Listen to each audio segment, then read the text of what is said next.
चलो, तो लास्ट हमने देखा था क्या, मोलरता। तो मोलरता का हमारा ये फॉर्मूला रह गया था। तो मोलरता हम देख लेते हैं फिर से। इधर गया।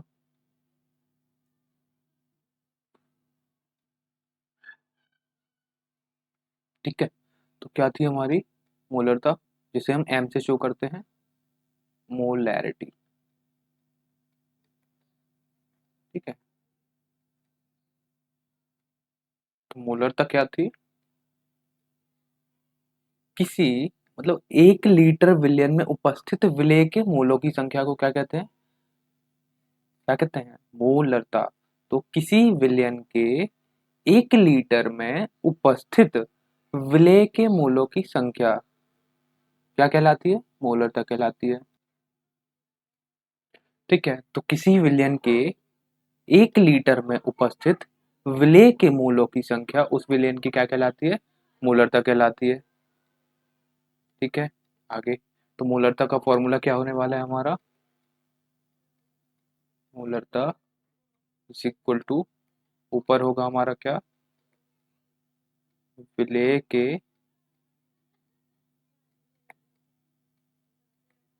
मोलों की संख्या अपॉन में आ जाएगा, क्या आएगा, टोटल। तो टोटल हमारा विलियन है, तो विलियन के मोलों की संख्या।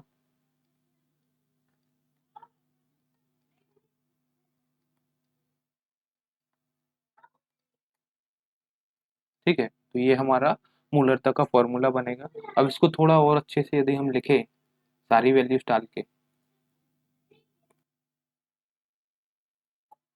देखो सबसे पहले हम देखेंगे क्या, मोल, विलेय के मोल। तो मोल क्या होंगे, तो मोल निकालने के लिए हमें सबसे पहले क्या चाहिए, विलेय का, जो भी हमारा विलेय है उसका भार चाहिए। तो विलेय का भार, उसको हम डब्ल्यू भी लिखेंगे, अपॉन में उसका मॉलिक्यूलर वेट, मतलब कि परमाणु द्रव्यमान, जो कि आवर्त सारणी में हर एलिमेंट का जो दिया हुआ रहता है ना, वो होगा उसका परमाणु भार। जैसे कि एग्जाम्पल अभी हम ले लेते हैं, फॉर एग्जाम्पल Na ले लो। हम्म, जैसे हम बोले कि इसमें हम ले लेते हैं, जैसे हम बोले कि 18 ग्राम H2O, 18 ग्राम H2O,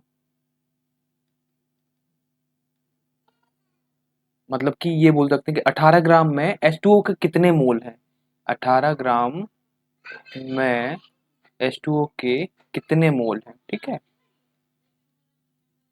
मोल है। अब देखो हमें मोलों की संख्या निकालनी है। तो मोलों की जो संख्या होती है वो क्या होगी, उसको हम एन से लिखेंगे, एन। और जो हमारा जिसका भी नाम ले रहे हैं, H2O चाहिए, तो H2O के मोलों की संख्या H2O इज इक्वल टू, ऊपर उसका ग्राम में द्रव्यमान जो हमें दिया हुआ है।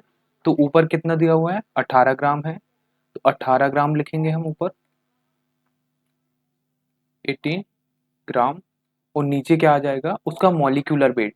तो H2O का यदि हम मॉलिक्यूलर या परमाणु द्रव्यमान निकालें, या आणविक द्रव्यमान बोलो इसको, तो हाइड्रोजन का कितना होता है, 1 होता है, इंटू 2 हाइड्रोजन है, प्लस ऑक्सीजन, ऑक्सीजन का कितना होता है, 16। तो कितना आया, 18 आएगा, 18 ग्राम। तो 18 ग्राम अपॉन 18 ग्राम, तो आंसर कितना आने वाला है हमारा, 1। 18 से 18 कट गया, तो आंसर आया 1। मतलब क्या, 18 ग्राम में H2O के कितने अणु हैं, या कितने अणु हैं मतलब कितने मोल हैं, मोलेंगे इनको, मोल।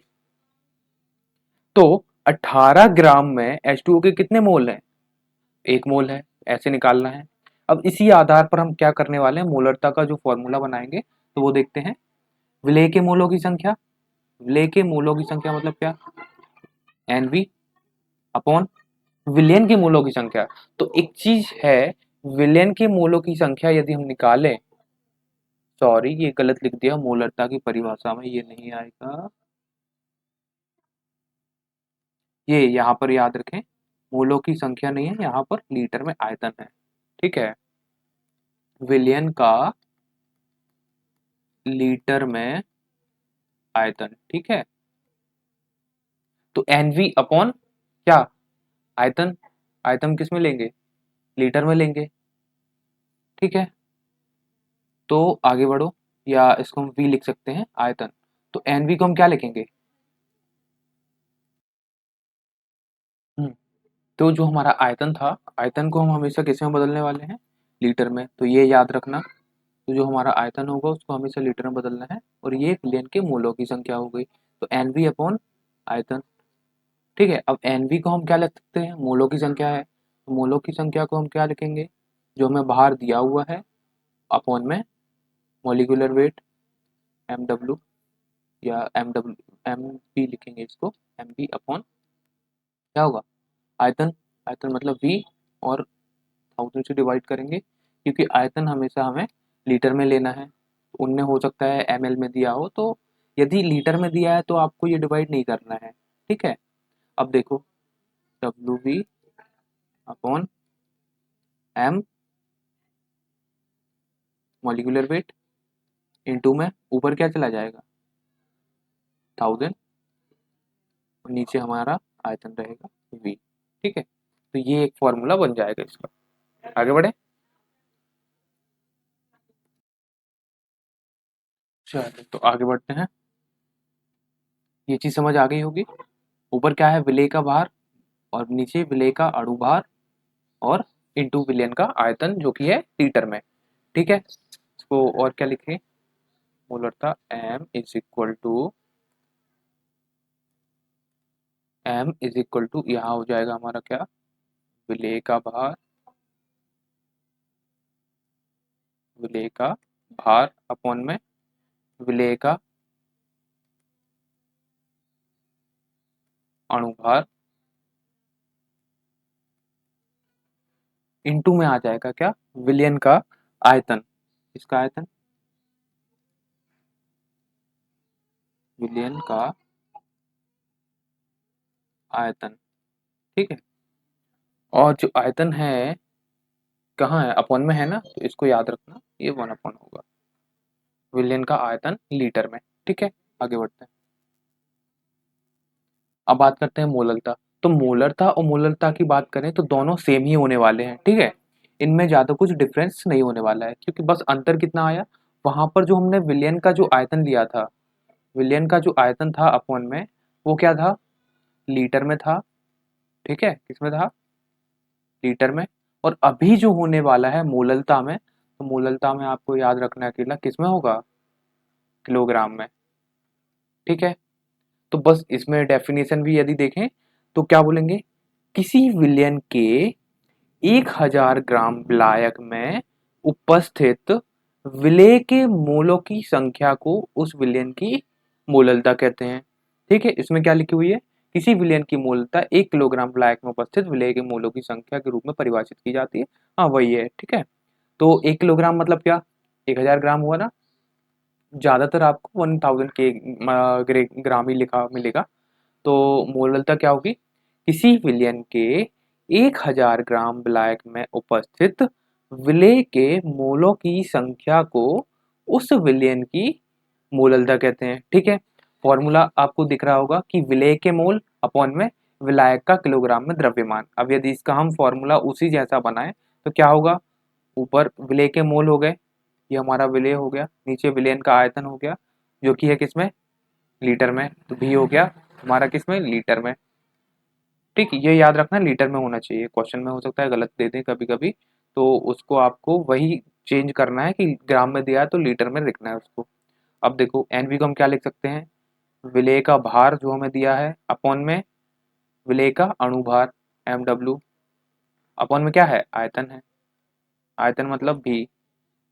अब इसको और क्या लिखें हम, डब्ल्यू b, weight upon molecular weight, मतलब अणुभार, भार बटे अणुभार, इंटू में 1/विलियन का आयतन, किसमें है, लीटर में होना चाहिए।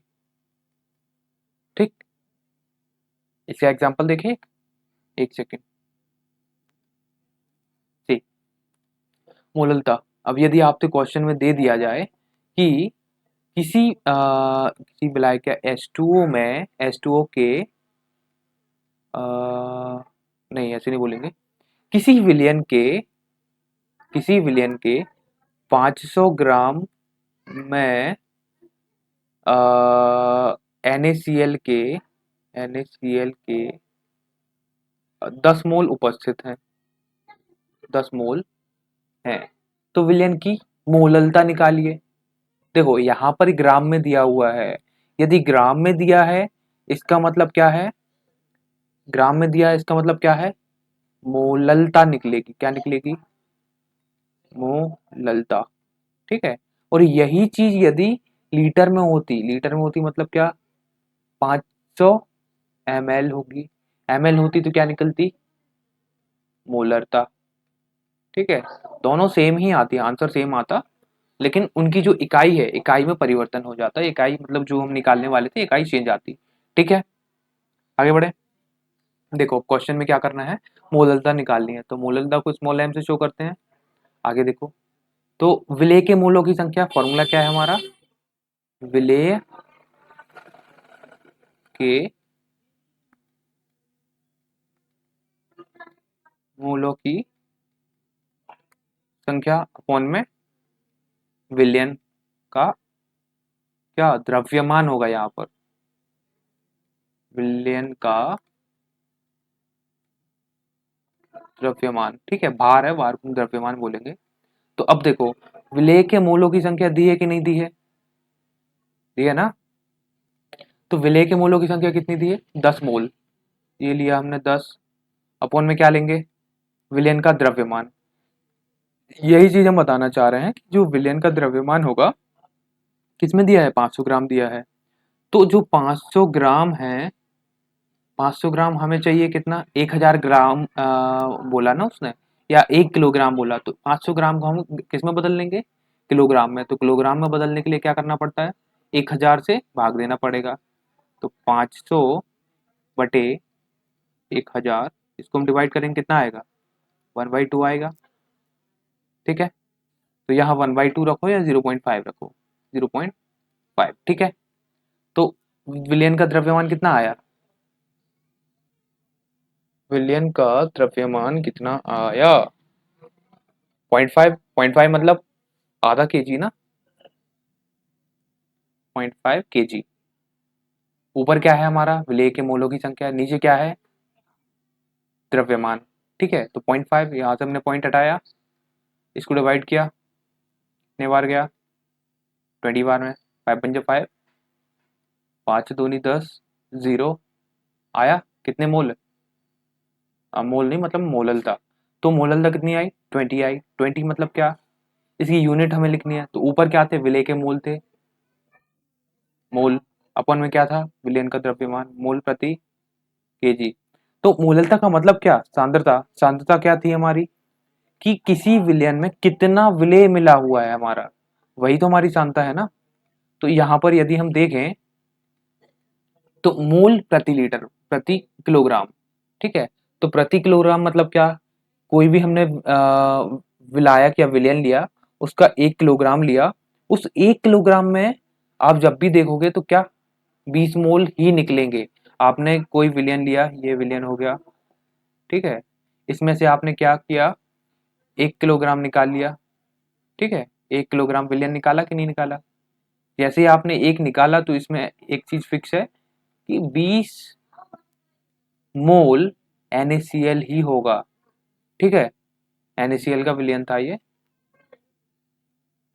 NaCl का विलयन था। तो इसमें आपने क्या किया, एक बार 1 किलोग्राम निकाला, 20 मोल निकले, आपने फिर से निकाल लिया, इस बार पहले ऊपर से निकाला था, अब नीचे से निकाल लिए, तो उसमें आपने जो 1 किलोग्राम निकाला ये वाला, तो इसमें अभी फिक्स है कितना निकलेगा, 20 मोल NaCl ही होगा।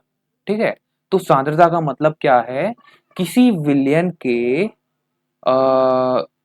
जो कोई भी विलयन है उसमें कितना विलेय मिला हुआ है वो उसकी सांद्रता होगी। और जो मोलरता है वो मोललता है, तो बस इतना याद रखना है, मोललता में लीटर है और मोललता में क्या है, किलोग्राम है। ठीक है, आगे बढ़े, चलो।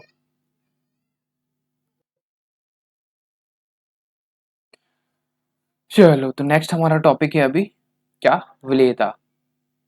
दिख रही है? तो विलेयता हमारी क्या होती है? मतलब देखो, कुछ चीजें तो नाम से ही समझ आ रही होगी कि विलेयता ये लिखा हुआ है। तो विलेयता मतलब क्या? एक तो हमने अभी पहले पढ़ा है, क्या पढ़ा है? विलेय। विलेय पढ़ा है ना। विलेय मतलब क्या, जो घुलता है। तो उसी की मात्रा है विलेयता। तो यहाँ पर इन्होंने क्या दिया है, किसी अवयव की विलेयता एक निश्चित ताप पर विलायक की निश्चित मात्रा में घुली हुई उस पदार्थ की अधिकतम मात्रा होती है। ठीक है, मतलब क्या कहना चाह रहा है ये, कि जो हमारा विलेय है उसकी वह अधिकतम मात्रा जो किसी विलायक में घुली हुई है। ठीक है, किसी विलायक की हमने एक निश्चित मात्रा ली, उसमें क्या, एक विलेय को घोला, तो उस विलेय की अधिकतम मात्रा जो घुली हुई है वो क्या कहलाएगी, उसकी विलेयता कहलाएगी। ठीक है, तो इसको हम क्या लिखेंगे, किसी अवयव की विलेयता, या सिंपल क्या बोल सकते हैं, किसी विलायक में किसी निश्चित क्या बोलेंगे इसको, हमने कोई विलायक लिया, तो कोई भी विलायक किसी विलायक की निश्चित मात्रा में घुली हुई विलेय की अधिकतम मात्रा। ठीक है, तो सिंपल सी इसकी डेफिनेशन हम क्या लिख सकते हैं, और जो वही पेन, किसी विलायक की, किसी विलायक की निश्चित, किसी विलायक की निश्चित मात्रा में घुली हुई विलेय की अधिकतम मात्रा। ठीक है, विलेय की अधिकतम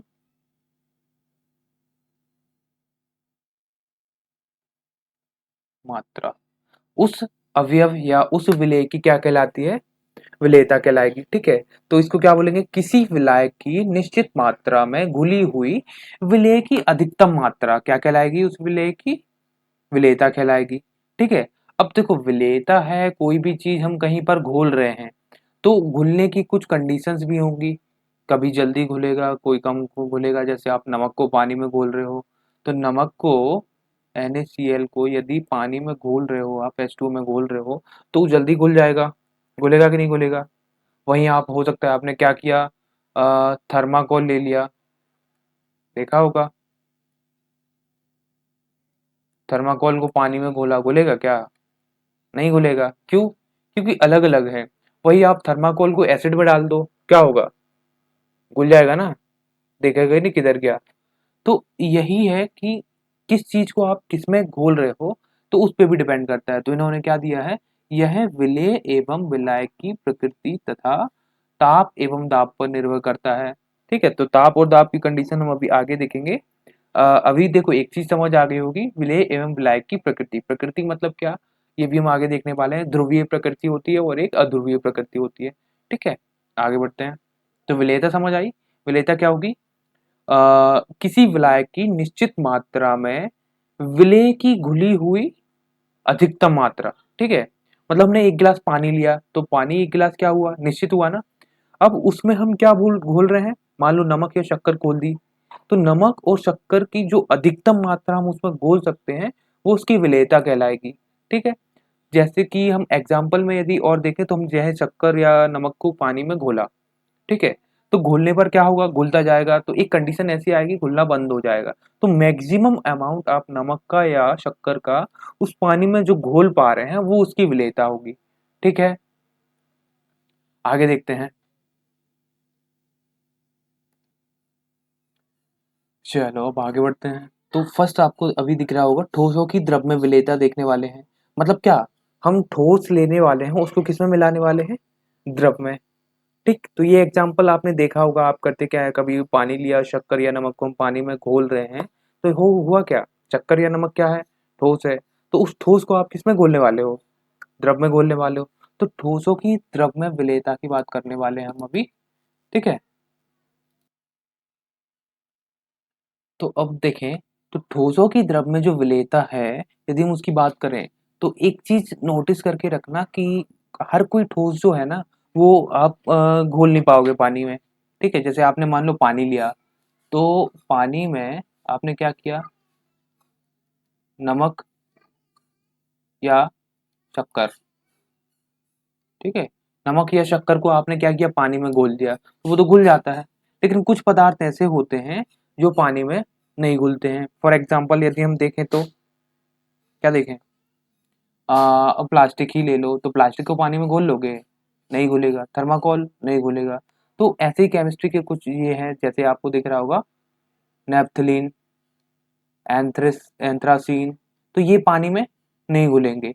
लेकिन क्योंकि देखो, इसका भी एक रीजन होगा क्यों नहीं घुल रहे हैं, क्योंकि केमिस्ट्री में आप देखोगे तो हर चीज का कुछ ना कुछ रीजन होगा, ठीक है? कुछ अपवाद वगैरह होते हैं, तो सबसे ज्यादा आपको काम करना है अपवाद पे, क्योंकि एग्जाम्स में अपवाद ही पूछे जाते हैं, जो भी एक्सेप्शंस होंगे वही पूछे जाएंगे। तो यहाँ पर हम देखें तो क्या होगा, हमारा किधर गया, सोडियम क्लोराइड दिख रहा है, ये sodium chloride NaCl। Sodium chloride क्या होता है, नमक होता है। शर्करा, शक्कर है, ठीक है? C6H12O6, ये शर्करा होती है। तो इसको यदि आप पानी में घोलोगे तो घुल जाएगी, जबकि ये नेपथलीन और एंथ्रासीन है, इसको घोलोगे तो ये नहीं घुलेगा। उसका रीजन क्या है, ये रहा, ध्रुवीय विलेय ध्रुवीय विलायकों में घुलते हैं, जबकि अध्रुवीय विलेय अध्रुवीय विलायकों में घुलते हैं, ठीक है? तो जैसे कि इसको आपको सीधा से याद रखना है कि जो हमारा ध्रुवीय विलेय होगा वो किस में घुलेगा, ध्रुवीय विलायक में घुलेगा। ध्रुवीय विलायक मतलब क्या हुआ इस चीज का, ध्रुवीय विलेय मतलब क्या, वो NaCl ले लिया हमने, तो NaCl ध्रुवीय कैसे है, वो उसकी भी बात हम आगे कर ले रहे हैं। और ध्रुवीय विलायक मतलब क्या, H2O। मतलब क्या, NaCl ध्रुवीय है, इसका मतलब क्या, NaCl जब टूटता है तो Na और Cl में टूटता है, ठीक है? और H2O जब टूटता है आयनों में, तो H प्लस और OH माइनस में जाता है। तो ये ध्रुवीय हुए कि नहीं, ठीक है? ध्रुवीय मतलब क्या, पोलर, इंग्लिश में क्या बोलेंगे, पोलर। और ये नॉन पोलर। तो एक चीज याद रखना कि ध्रुवीय विलेय किसमें घुलते हैं, ध्रुवीय विलायक में ही घुलते हैं, या समान समान में घुल सकते हैं, ये याद रखना, समान समान में घुलेंगे। जैसे कि दो लोग कभी भी दोस्त बनते हैं, ठीक है? एक ये हो गया, दूसरा, यदि इन दोनों में एक दूसरे में बनती है, बनने का मतलब क्या, एक दूसरे की सोच मैच करती है, तभी ना एक दूसरे की बनेगी, दोस्ती तभी होगी। यदि एक कुछ बोल रहा है, कुछ बोल रहा है, दोनों की आपस में बन ही नहीं रही है, एक दूसरे का साथ ही नहीं दे रहे हैं, तो क्या इन दोनों की दोस्ती होगी, नहीं होगी। तो वही है, तो ध्रुवीय विलेय हमने बताया, तो ध्रुवीय विलायक के साथ ही घुलेगा। सेम होगा अध्रुवीय विलेय, अध्रुवीय विलेय किसमें घुलेगा, अध्रुवीय विलायक में, अध्रुवीय विलायक, ठीक है? तो अध्रुवीय विलायक किसमें घुलेगा, अध्रुवीय विलेय मतलब कि अध्रुवीय विलेय अध्रुवीय विलायक में ही घुलेगा, आप उसको किसी और में नहीं घुल सकते हैं। फॉर एग्जाम्पल देख लेते हैं अपन, जैसे कि क्या ले लें, तेल वगैरह होता है, तो तेल क्या है, ऑयल। तेल क्या है हमारा, अध्रुवीय होता है कि नहीं होता है। इसको यदि आप पानी में घोलते हो, किसमें घोलते हो, पानी, जब भी आप इसको पानी में घोलोगे, तो आपने रियल में ये चीज एग्जाम्पल में देखा होगा, करके भी देखा होगा मे बी। तो इसको यदि आप पानी में घोलोगे तो घुलेगा क्या, नहीं घुलेगा, ऊपर ऊपर तेल तैरने लगता है। रीजन, क्योंकि पानी क्या है हमारा, ध्रुवीय है, और तेल क्या है, अध्रुवीय है, अध्रुवीय। और H2O क्या है हमारा, ध्रुवीय है, ठीक है? अब यही हम तेल में किसको घोलें, है कुछ घुलने वाला तेल में, क्या घोल दे भाई, जैसे मिट्टी का तेल हो गया, मिट्टी का मिट्टी का तेल देखा होगा, कैरोसिन बोलते हैं जिसे।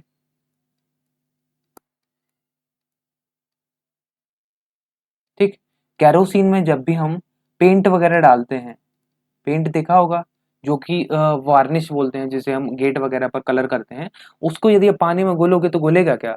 नहीं घुलेगा। लेकिन उसी को यदि आप मिट्टी के तेल, कैरोसिन या पेट्रोल वगैरह इसमें मिला देते हो तो घुल जाता है। तो अंदर समझ में आया, पोलर पोलर में घुलेगा, नॉन पोलर नॉन पोलर में घुलेगा। ठीक है, ध्रुवीय ध्रुवीय में, अध्रुवीय अध्रुवीय में, बस याद ये रखना है।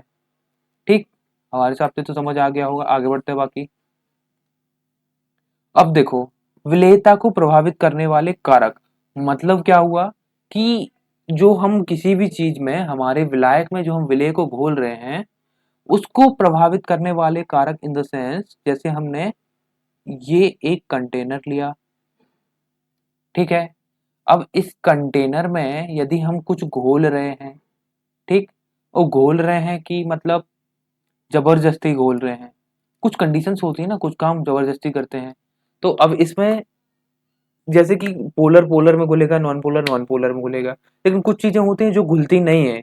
अब जैसे कि मान लो आपने इसमें क्या लिया, पानी लिया H2O, ठीक है, इसमें आपने क्या लिया, H2O लिया। H2O में आप मान लो क्या घोल रहे हो, नमक ही घोल रहे हो, नमक। तो नमक जब आप इसमें घोलोगे तो एक कंडीशन ऐसी आएगी कि वो घुलना बंद करेगा, मतलब जब आपने नमक बहुत सारा मिला दिया, आप घोले जा रहे हो घोले जा रहे हो घोले जा रहे हो, तो वो घुलना भी बंद हो जाएगा, क्योंकि अब नमक की मात्रा ज्यादा हो गई है। अब यदि उसको जबरदस्ती घोलना है और ज्यादा, तो क्या करोगे, गर्म करोगे कि नहीं करोगे? ठीक है, गर्म करेंगे कि नहीं?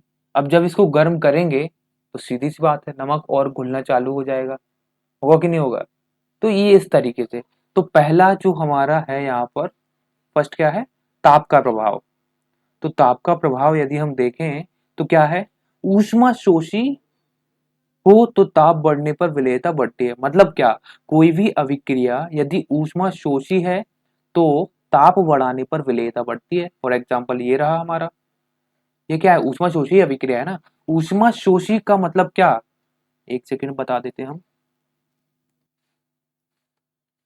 सी, ऊष्मा शोषी, ऊष्मा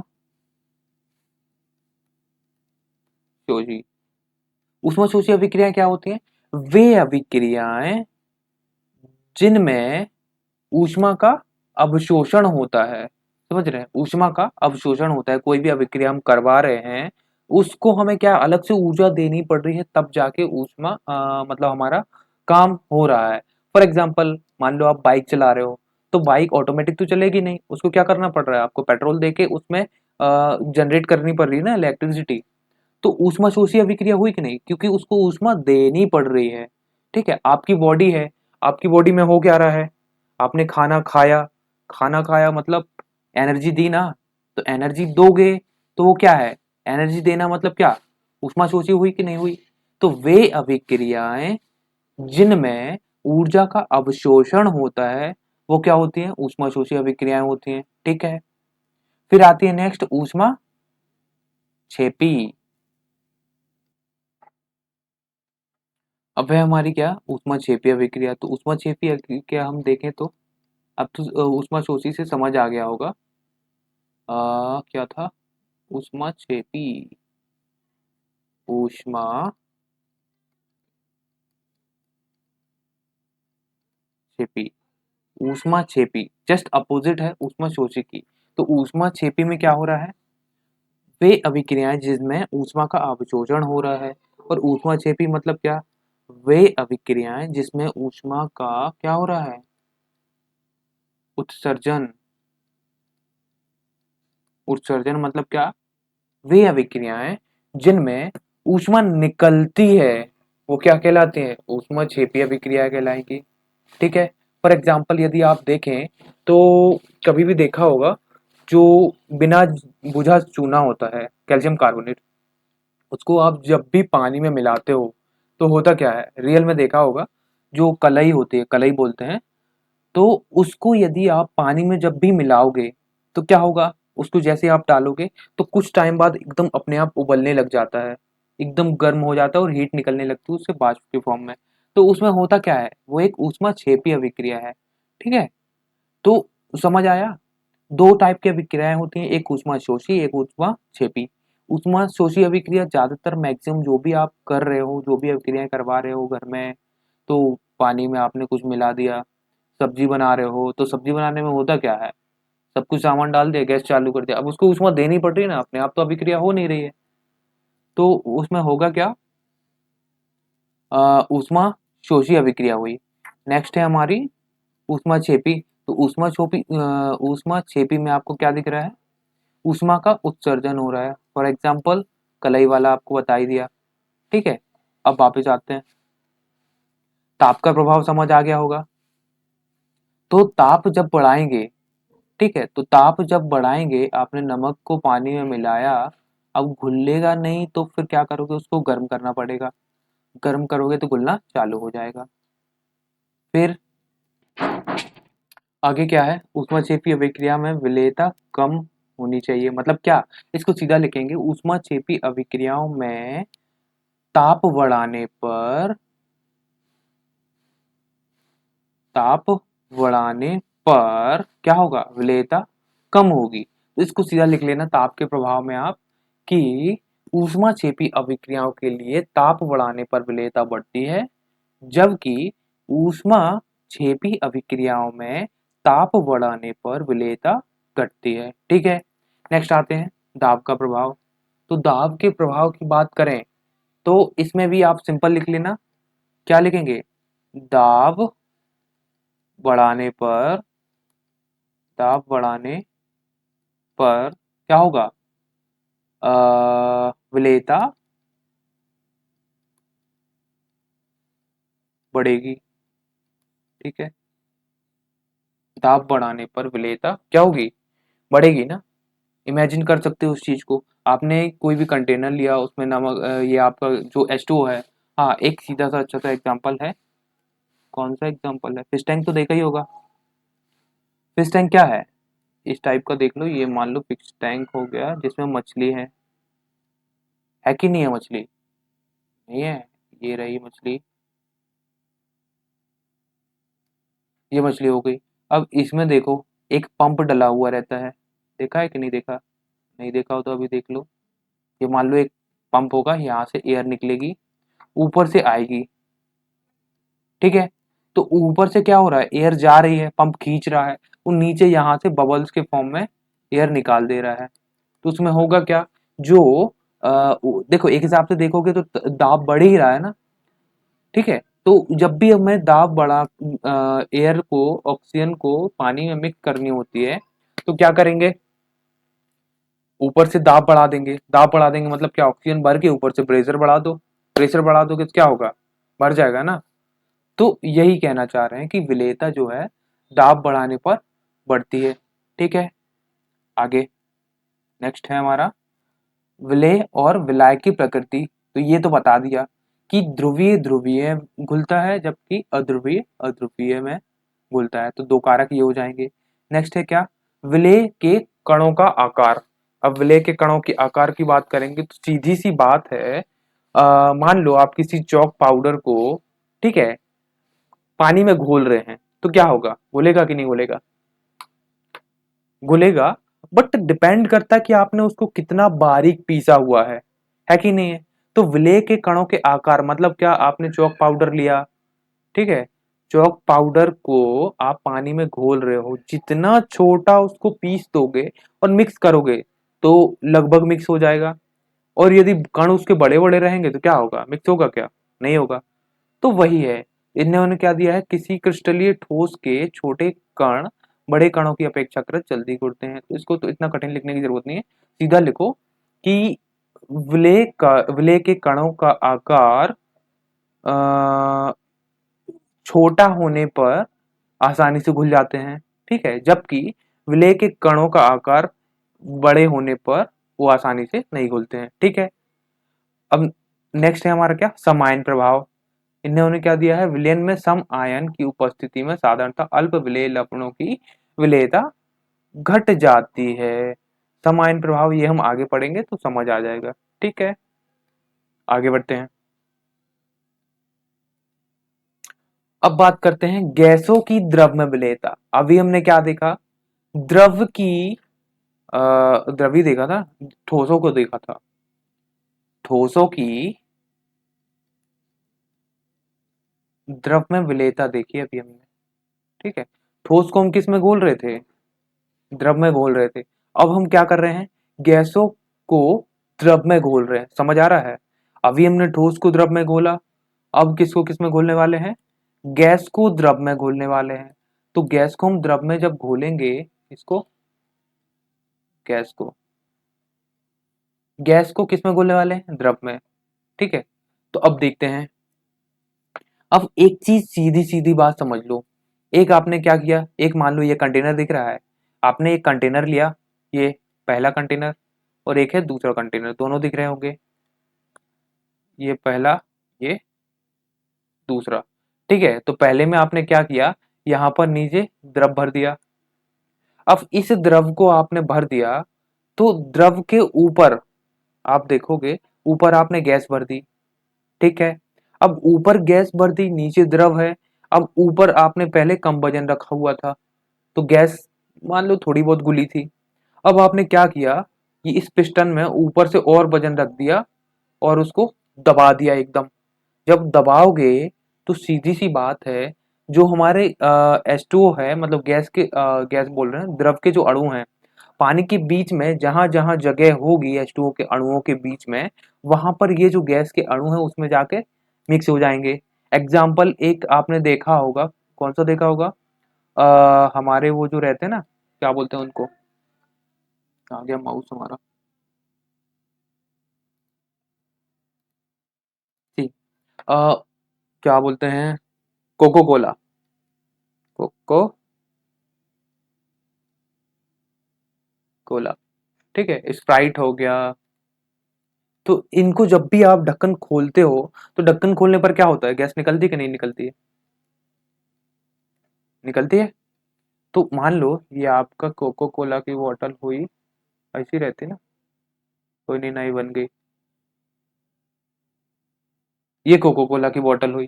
ठीक है, इसमें क्या होगी, कोको कोला भरा होगा कि नहीं, चल नहीं रहा। तो इसमें क्या है, एल्कोहल, एल्कोहल बोल रहे हैं, इसमें पानी भरा हुआ है। अब पानी में आपने क्या किया कि ये करते क्या है, ये यहाँ पर कार्बन डाइऑक्साइड, अरे यार,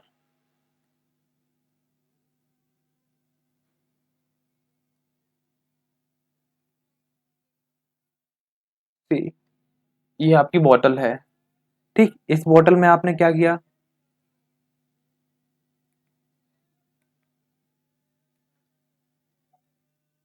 CO2 गैस को भरा। CO2 गैस को भरोगे कैसे,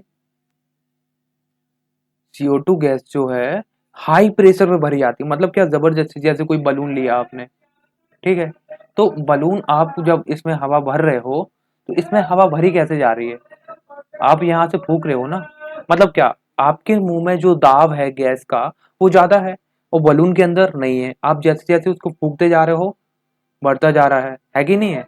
तो बलून बड़ा हो रहा है, मतलब क्या, अब उसके अंदर गैस जाने लगती, मतलब क्या, बाहर दाब ज्यादा है, बाहर ज्यादा इन द सेंस आपके मुंह में दाब ज्यादा है। क्योंकि बलून यदि आप डायरेक्ट हवा में रख दोगे तो भर जाएगी हवा, नहीं भरेगी, क्योंकि वहां जो दाब है अंदर के दाब के बराबर ही होगा। अब आप उसको फूक रहे हो तो फूकने में क्या होगा, आपके मुंह का जो दाब है वो बलून के अंदर के दाब से ज्यादा है, तो आराम से इसमें हवा भरी जाएगी। सेम यहाँ पर ये है कि यहाँ पानी है, पानी में आप क्या कर रहे हो, CO2 गैस को मिला रहे हो। अब CO2 गैस को मिलाओगे कैसे, ऊपर से दबाना पड़ेगा ना, हाई प्रेशर पे उसको फूकना पड़ेगा एकदम जोर से, तो वो आप मुंह से तो फूक नहीं सकते। इसीलिए ये लोग क्या, मशीनरी का यूज करते हैं। ठीक है, जो मशीन्स वगैरह हैं उनके पास फूकने के लिए जो पंप होता है, उससे CO2 गैस को भर देते हैं। ठीक है, तो यही है, इसमें होता क्या, जब इसको हाई टेम्परेचर बोल रहा है, हाई प्रेशर पे मतलब उच्च दाब पर भरते हैं, तो जो है ना ये हमारा पानी, तो इसमें गैस मिक्स हो जाती है। इसीलिए जब भी आप कोकोला या स्प्राइट वगैरह पीते हो ना, तो आपको वो झंझनाहट लगती है, वो क्या है, गैस ही है ना। वो जो कि पानी में मिक्स हो जाती है, वही आप कुछ देर तक उसको खुला कर रख के छोड़ दो, और कुछ टाइम बाद जब आप उसको पियोगे तो बड़ा बेकार लगेगा उसका टेस्ट। ठीक। एक हिसाब से देखो ना तो आप कोको कोला बहुत सस्ती चीज होती है, कंपनी वाले पागल बना के चले जाते हैं। मतलब क्या है, एक उन्होंने क्या फ्लेवर ही लिया ना, और उस फ्लेवर को बॉटल में भर के और उसमें CO2 भर के दे दिए, तो उनका खर्चा कुछ नहीं आया। तो ठीक है, तो एक चीज समझ आई होगी, गैसों की द्रव में विलेयता क्या होगी। अब देखो जैसे HCl गैस है, इन्होंने क्या दिया है, HCl गैस, HCl गैस भी होता है और द्रव भी होता है, ये भी याद रखना। HCl जब हम अम्ल के बारे में पढ़ेंगे तो HCl अम्ल क्या है, लिक्विड होगा, और HCl गैस भी है। ठीक है, तो HCl जो गैस है अत्यधिक घुलनशील होती है। ठीक है, चूंकि आयनिक होती है ना, HCl को यदि हम तोड़ें तो H और Cl में टूट जाती है। किस में टूट जाती है, H प्लस Cl माइनस, तो इस टाइप से ये टूटेगी। तो जैसे इसको पानी में डालते हैं तो इजीली घुल जाती है। ठीक, तो घुलनशील होती है। गैसों की द्रव में विलेयता ताप एवं दाब द्वारा अधिक प्रभावित होती है। दाब की कंडीशन हम आपको अभी बता दिए कि दाब में होता क्या है, दाब बढ़ाएंगे तो गैसों की द्रव में विलेयता बढ़ेगी ना, बिल्कुल। सेकंड, ताप, ताप बढ़ाएंगे तो क्या होगा, गैसों की द्रव में विलेयता घटेगी। इसको भी हम देख लेते हैं आगे, इसको उड़ा दे। सी, जैसे कि आपने देखा होगा कभी भी जो पानी रहता है, ये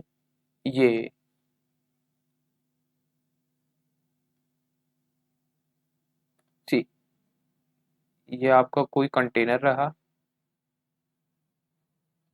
इसमें आप क्या कर रहे हो, पानी भरा रखा हुआ है।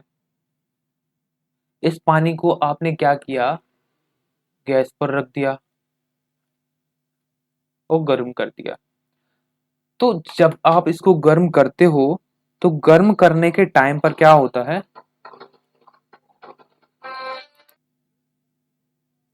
तो आप जब भी इसको गर्म करते हो तो गर्म करने में होता क्या, जब आपने देखो कभी भी गैस पे रखी होगी पतीली वगैरह, तो उसमें जैसे आप उसको गर्म करना स्टार्ट करते हो, तो जब आप स्टार्ट करते हो तो उस टाइम पे होगा क्या, पानी के चारों तरफ, यदि आप पानी बोल रहे हैं, पतीली के चारों तरफ बबल्स दिखने लग जाते हैं, छोटे छोटे छोटे छोटे छोटे छोटे। दिखते हैं कि नहीं दिखते हैं, नहीं दिखते हैं तो करके देखना, ऐसे बबल्स दिखने लग जाते हैं। होता क्या है कि जो हमारी ऑक्सीजन या जो एयर पानी में घुली हुई रहती है ना, ताप बढ़ाने पर वो उनके अणुओं के मध्य जो गैस फंसी हुई, जो हमने दाब में बताया था ना आपको, दाब बढ़ाने पर गैस की विलेयता बढ़ जाती है।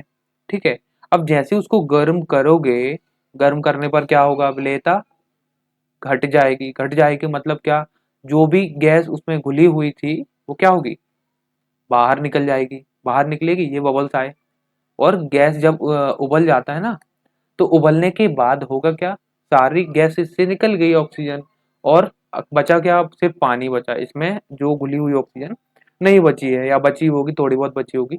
इसीलिए दोनों का टेस्ट आप जब भी देखोगे, टेस्ट करोगे, उबला पानी और बिना उबला पानी दोनों के टेस्ट में अंतर आ जाता है, क्योंकि एक में ऑक्सीजन घुली हुई है, एक में नहीं घुली हुई है। तो ताप बढ़ाने पर क्या होगा, ताप बढ़ाने पर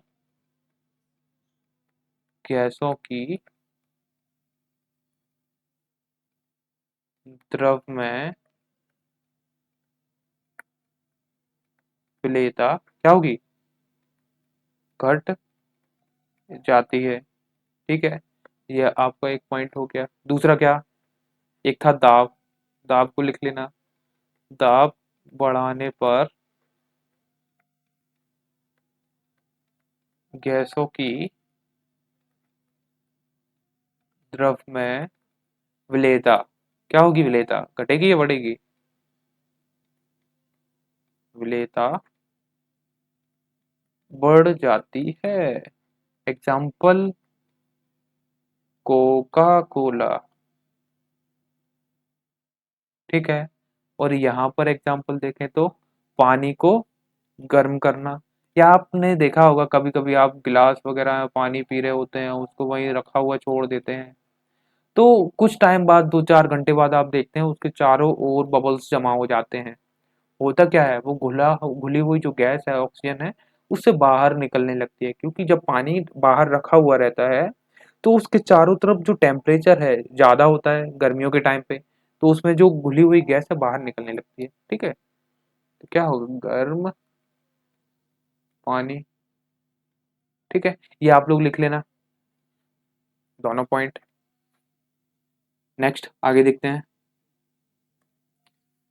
और क्या है, गैस की अवलेयता पर दाब का प्रभाव विलेय की सांद्रता विलयन के ऊपर उपस्थित गैस पर लगाए गए दाब के समानुपाती होती है। हाँ ठीक है, वो तो बता दिया। आगे, अब आगे आते हैं हम किस पे, हेनरी का नियम। ठीक है, इंपोर्टेंट मान सकते हैं इसको, पूछा जाता है क्वेश्चन। हेनरी का नियम, तो हेनरी का नियम क्या है, जिन्होंने पढ़ा है वो भी देख लेना, और जिन्होंने नहीं पढ़ा है तो कोई बात नहीं, एक बार मतलब पहली बार पढ़ लेना। जी, सर्वप्रथम गैस किधर गया, गैस की विलायक में विलेयता, गैस की विलायक में विलेयता। ठीक है, अभी बताइए ये चीज, विलायक की विलायक बोल रहे हैं, गैस की विलायक में विलेयता मतलब गैस को जो अब हमने विलायक में घोला, ठीक है, तो वो जो विलेयता है, गैस की विलेयता मतलब गैस कितनी घुल रही है विलायक में। ठीक है, तो गैस की विलायक में विलेयता तथा दाब के मध्य संबंध, गैस की विलायक में विलेयता एवं दाब के मध्य संबंध, मतलब कि किसी गैस को यदि हमें विलायक में घोलना है तो उस पे कितना क्या दाब लगाएं, उसके संबंध में, मतलब उसका जो संबंध है किसने दिया सर्वप्रथम, हेनरी ने दिया। ठीक है, उन्होंने क्या कहा, क्या कहा भाई साहब, जिसे हेनरी नियम कहते हैं। आगे देखो, इसके अनुसार स्थिर ताप पर किसी गैस की द्रव में विलेयता द्रव अथवा विलयन की सतह पर पड़ने वाले गैस के आंशिक दाब के समानुपाती होता है। मतलब क्या, फिर से पढ़ लो, इसके अनुसार स्थिर ताप पर, मतलब टेम्परेचर जो है उसको हमें ना तो बढ़ाना है ना घटाना है, टेम्परेचर जितना है उतना चलने दो। ठीक है, नॉर्मल टेम्परेचर ले लो। किसी गैस की द्रव में विलेयता, किसी गैस को हम क्या कर रहे हैं, ये लिया हमने कंटेनर, इसमें हमने द्रव लिया, उसमें हम किसको घोल रहे हैं, मान लो CO2 को घोल रहे थे अभी, CO2 को घोला, तो किसी गैस की द्रव में विलेयता द्रव अथवा विलयन की सतह पर पड़ने वाले गैस के आंशिक दाब के समानुपाती होता है। मतलब क्या, ये हमने द्रव रहा हमारा, इस पर जो गैसों का आंशिक दाब लग रहा है, सीधी सी बात है, एक कोई गैस यदि आप ले रहे हो तो एक गैस का दाब होगा, यदि अलग अलग गैसें आ रही हैं यहाँ पर, हो सकता है ऑक्सीजन भी होगी, ठीक है, नाइट्रोजन भी होगी। आप यदि सिंपल एयर को यदि भर रहे हो किसी टंकी में, टंकी में मतलब कि किसी द्रव उसमें पहले से भरा हुआ है, और जो आपने एयर से एयर जो है हमारे वायुमंडल में उसको सक किया और इसमें भर दिया, तो इसमें भरोगे तो अलग अलग गैसें हैं ना, तो हर कोई गैस जो होगी अपने अनुसार अलग अलग दाब लगा रही होगी। तो इन्होंने यही कहा कि स्थिर ताप पर जो गैस है, गैसों की द्रव में विलेयता द्रव अथवा विलयन की सतह पर पड़ने वाले आंशिक दाब के समानुपाती होता है। आंशिक दाब मतलब क्या, देखो एक गैस लगा रही होती तो सिर्फ एक गैस का दाब होता, अलग अलग गैसें हैं तो उनके लिए आंशिक इसीलिए यूज किया, आंशिक मतलब हर किसी का अलग अलग दाब होगा, तो आंशिक दाब के समानुपाती होता है। ठीक है, तो इसको हम क्या बोल सकते हैं, जो हमारी विलेयता होगी, विलेयता डायरेक्ट यदि बोले तो किसके समानुपाती है, दाब के समानुपाती है। पिछले क्वेश्चन में लिख लेना, यहाँ पर क्या लिखेंगे हम, किथे गया, सी, ताप बढ़ाने पर गैस की द्रव में विलेयता घट रही है, मतलब क्या लिखेंगे इसको, अ, ताप किसके व्युत्क्रमानुपाती होगा, किसके, गलत कर दिए, ताप नहीं बोलेंगे, विलेयता बोलेंगे, जो विलेयता है किसके व्युत्क्रमानुपाती होगी, ताप के। मतलब क्या, ताप बढ़ाओगे तो विलेयता घटेगी। ठीक है, यहाँ पर आपको दिख रहा होगा विलेयता क्या हो रही है, घट रही है ताप बढ़ाने पर गैसों की। और यहाँ पर आ जाओ, तो यहाँ पर यदि विलेयता की बात करी जाए तो क्या होगा, जैसे जैसे दाब बढ़ाओगे विलेयता बढ़ती जाएगी, तो दाब के समानुपाती। आगे बढ़ते हैं, इसमें हमने क्या बताया, बस यही जो पीछे बताया, हेनरी ने क्या दिया, यही दे दिया। बस इन्होंने बोला क्या, क्या बोला इन्होंने, इन्होंने इतना बोला है कि आंशिक बोल दिया। दाब जो था, हमने क्या बोला था कि दाब के समानुपाती है, इन्होंने बोल दिया क्या, आंशिक दाब के समानुपाती है। ये गायब काहे हो रहा है, आंशिक दाब के समानुपाती, आंशिक दाब मतलब अलग अलग गैसों के समानुपाती होगा। ठीक है, तो इसको आप नोट कर लीजिएगा कहां से कहां तक।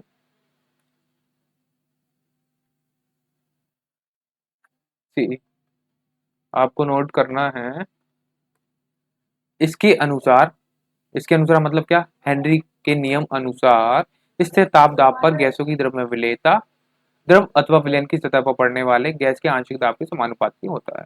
ठीक है, ये हेनरी का नियम हो गया। उसके बाद ये एक स्टार पॉइंट बना के लिख लेना यहाँ पर, क्या, समान ताप पर भिन्न गैसों के लिए KH का मान भिन्न भिन्न होता है। ठीक है, KH का मान मतलब ये अभी हम आगे पढ़ रहे हैं। अच्छा, ये आगे पीछे का आगे आगे, ठीक है। अब देखो, हमारा हेनरी का नियम हो गया। हेनरी का नियम क्या बोल रहा है, हेनरी का नियम बोल रहा है विलेयता आंशिक गैसों के आंशिक दाब के समानुपाती है। ठीक है, तो इसको हम लिख देते हैं। ये नियम लिखने के बाद नोट कर लीजिएगा कि गैसों की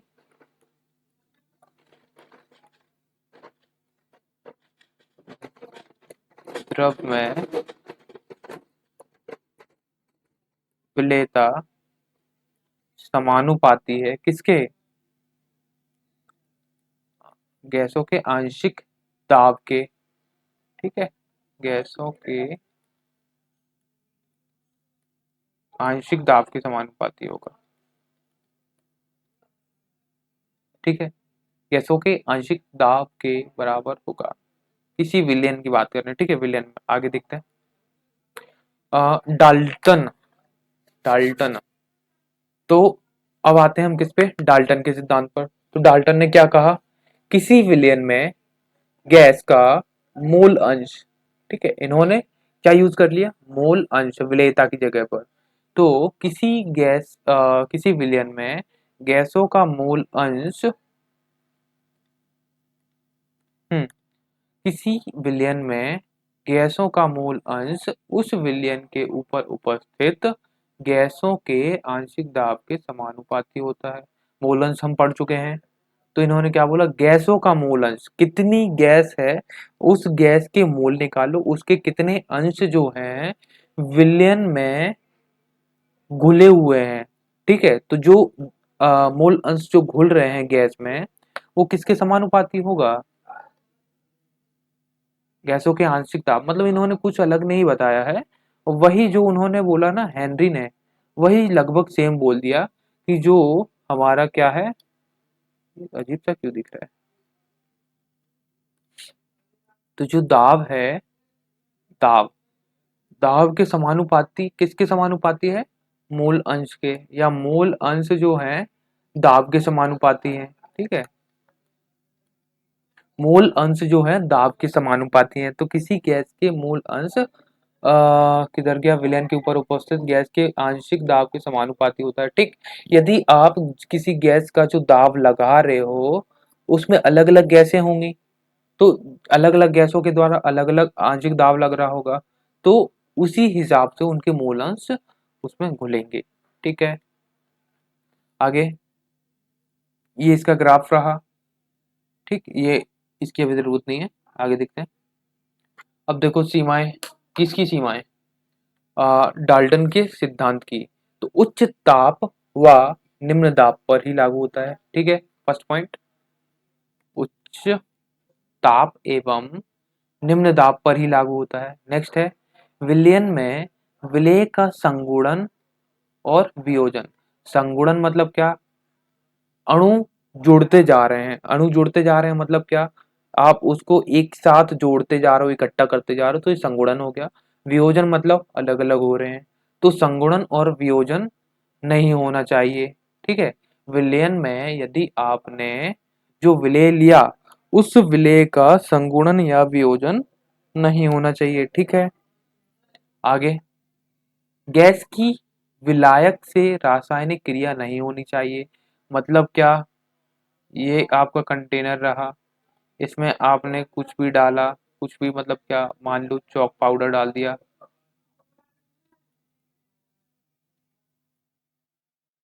चॉक पाउडर, तो इसमें घुलेगा यदि ये, तो कुछ अभिक्रिया होगी क्या, नहीं होगी। चॉक पाउडर को आपने क्या किया, इसमें मिलाया, तो कोई क्रिया हुई, नहीं हुई। ठीक, तो ये चीज नहीं होनी चाहिए, इन्होंने बोला ना गैस की विलायक से रासायनिक अभिक्रिया नहीं होनी चाहिए। ठीक है, आगे,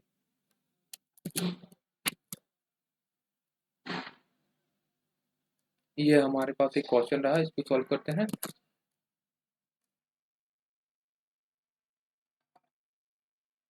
नेक्स्ट हमारा है, ये क्वेश्चन है, तो क्वेश्चन के लिए एक चीज छूटी है अभी, हेनरी नियम में। तो हेनरी ने जो नियम दिया था, इन्होंने क्या दिया था कि जो गैस की जो विलेयता है आंशिक दाब के समानुपाती होगी। ठीक है, तो विलेयता को हम क्या बोलेंगे, हम्म, गैसों की जो विलेयता होगी, विलेयता किसके दाब के समानुपाती है, या दाब किसके विलेयता के समानुपाती है, कुछ भी बोल दो, विलेयता बढ़ेगी दाब बढ़ेगा, दाब बढ़ेगा विलेयता बढ़ेगी। तो इन्होंने ये दिया। अब उसके बाद जैसे हम पी समानुपाती विलेयता, विलेयता को ऐसे प्रदर्शित करते हैं। ठीक है, तो पी हमने किसके समानुपाती लिखा, एस का। अब समानुपाती का साइन हटेगा तो ये कांस्टेंट आएगा, जो कि होता है के एच। ठीक है, के एच इंटू एस। ठीक, तो पी क्या था हमारा, आंशिक दाब है। पी क्या है, आंशिक दाब,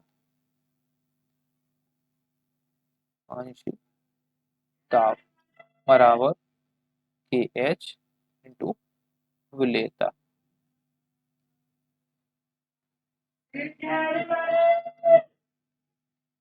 आगे, जहां जहां के एच क्या है हमारा, हेनरी कांस्टेंट, हेनरी कांस्टेंट। ठीक है, एक के क्या है, हेनरी नियतांक है, ये लिख लेना। आगे, फिर डॉल्टन ने क्या किया, डॉल्टन ने क्या दिया, जो आंशिक दाब है इन्होंने सिर्फ थोड़ा सा चेंज किया, विलेयता एस को उठा के इन्होंने एक्स रख दिया। ठीक है, तो आंशिक दाब क्या होगा हमारा, आंशिक दाब किसके समानुपाती बोला इन्होंने, मोल अंश के, मोल अंश। तो मोल अंश को हम क्या लिख सकते हैं, आंशिक दाब को हम पी लिख देंगे, मूल अंश को एक्स लिख देंगे। ठीक है, अब जब हमने इसको एस लिख दिया, तो आगे हम क्या कर सकते हैं, और समानुपाती का साइन हटाएंगे, तो पी इधर नहीं लिखते हैं,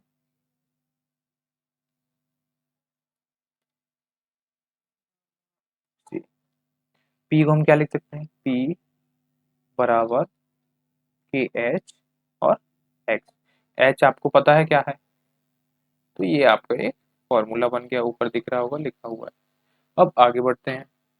ठीक है, अब हमारा जो क्वेश्चन है अब जाके सॉल्व हो जाएगा आसानी से। ये रहा, इसमें इन्होंने क्या बोला है, सड़े हुए अंडे जैसी गंध वाली विषैली गैस H2S। ठीक है, H2S hydrogen sulphide, H2S gas के गुणात्मक विश्लेषण उपयोग की जाती है, इसका कोई मतलब नहीं है।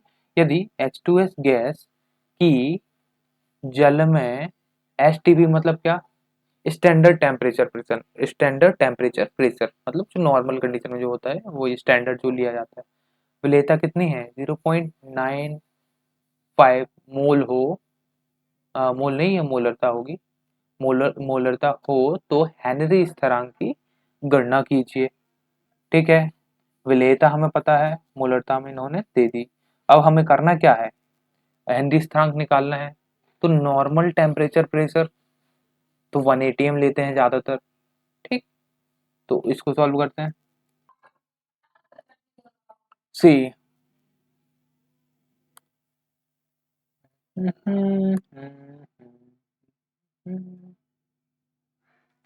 क्या चाहिए हमें, देखो जल दिया हुआ है और हमें KH निकालना है। तो हमें क्या पता है, P इज इक्वल टू, जो चीज पता है उसको लिखो, P is equal to KH into X, X ही है ना। तो यहाँ से हमें KH की वैल्यू चाहिए, तो KH की वैल्यू चाहिए मतलब KH is equal to P upon x. ठीक है, अब एक्स एक्स क्या है हमारा, मोलंस। अभी लेक्चर में हमने देखा था मोलंस क्या होता है।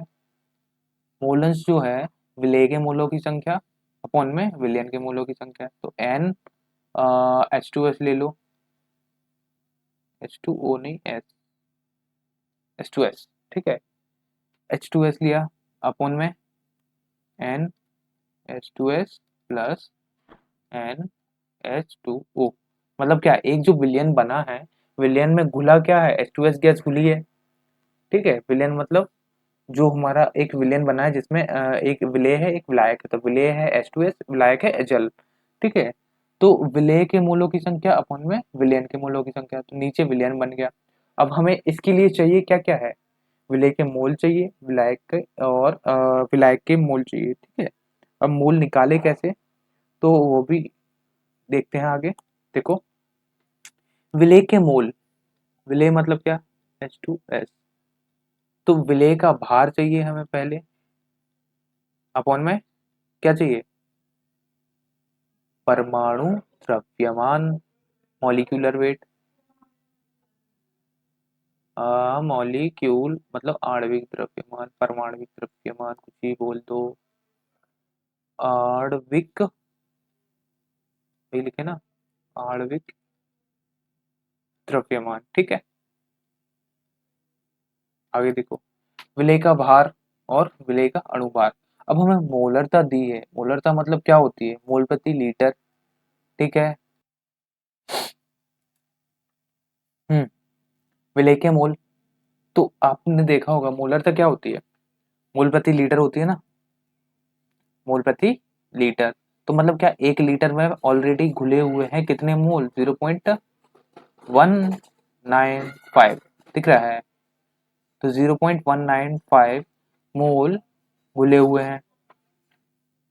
तो NH2S की वैल्यू क्या आ जाएगी, 0.195 मोल। ठीक है, MOL।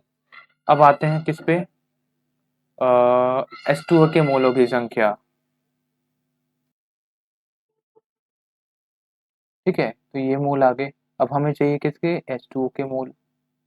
ठीक, तो H2O के मोल चाहिए कितने में, 1000 ग्राम विलायक में। ठीक, 1000 ग्राम या 1 लीटर बोलो। तो H2O का हम क्या निकालने वाले हैं, भार चाहिए हमें पहले तो, बटे परमाणु या आणविक द्रव्यमान, आणविक द्रव्यमान।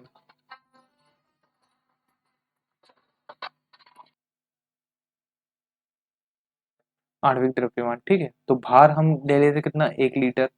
क्योंकि 1 लीटर में होंगे ना, हमने क्या लिया, विलायक लिया, तो विलायक 1 लीटर ही लिया होगा ना। तब तो ऊपर विलेय देखो, ऊपर कितनी मोलरता M दी है, मोलरता M मतलब 0.195 1 लीटर में घुला हुआ है। तो वो 1 लीटर जो होगा क्या होगा, वाटर ही होगा ना। अब देखो H2O का हमें आणविक द्रव्यमान चाहिए, H2O का आणविक द्रव्यमान हम निकालें, क्या आएगा, H2S को हम देखें तो कितने H है, 2 H है। एक H का परमाणु द्रव्यमान 1 होता है, इंटू 2 प्लस एक ऑक्सीजन का कितना होता है, 16। टोटल कितना आया, 18 ग्राम। ठीक है, 1000 ग्राम को एक 18 से डिवाइड कर दो, तो उसको डिवाइड करने पर कितना आ रहा है, 55.55। ठीक है, कितने मोल, डिवाइड करके देख लो। अब आगे बढ़ते हैं। अब हमें निकालना क्या है, हेनरी स्थिरांक की गणना करना है। तो हेनरी स्थिरांक के लिए हमें पहले एक्स की वैल्यू निकाल लेनी है। अब देखो हमारे पास NH2O की वैल्यू भी आ गई, ये जो आया ना हमारा, ये NH2O है, ठीक, 55.5। अब इसको इस वैल्यू इसमें रखो, तो एक्स की वैल्यू क्या आने वाली है, 0.195 अपॉन 0.195 प्लस 55.55। इसको सॉल्व करने पर कितना आ रहा है, एक बार सॉल्व करके देखो।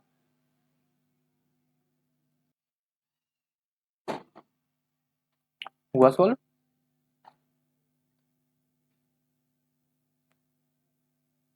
कैलकुलेटर,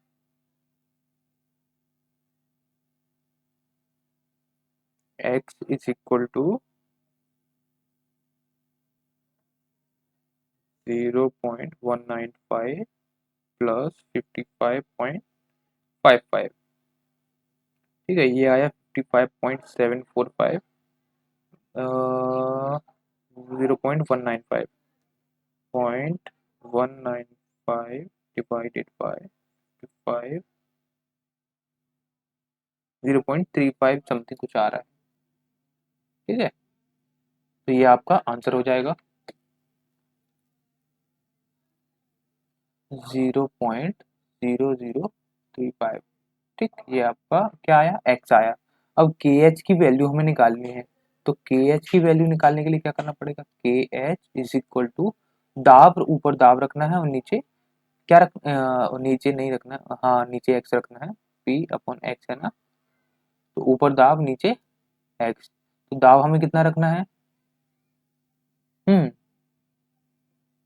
दाब कितना रखना है, एसटीपी पर जो दाब होता है ना 0.987 होता है।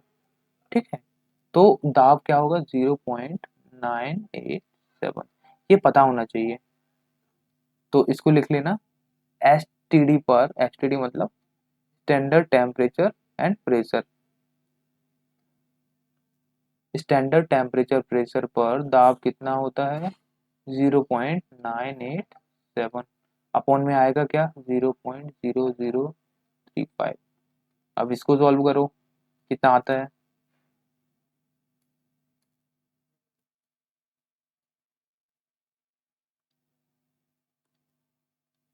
ये आने वाला है 282 बार।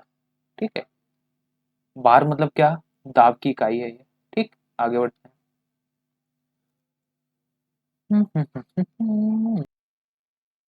अभी इसके बाद नेक्स्ट लेक्चर में देख लेते हैं, ठीक है।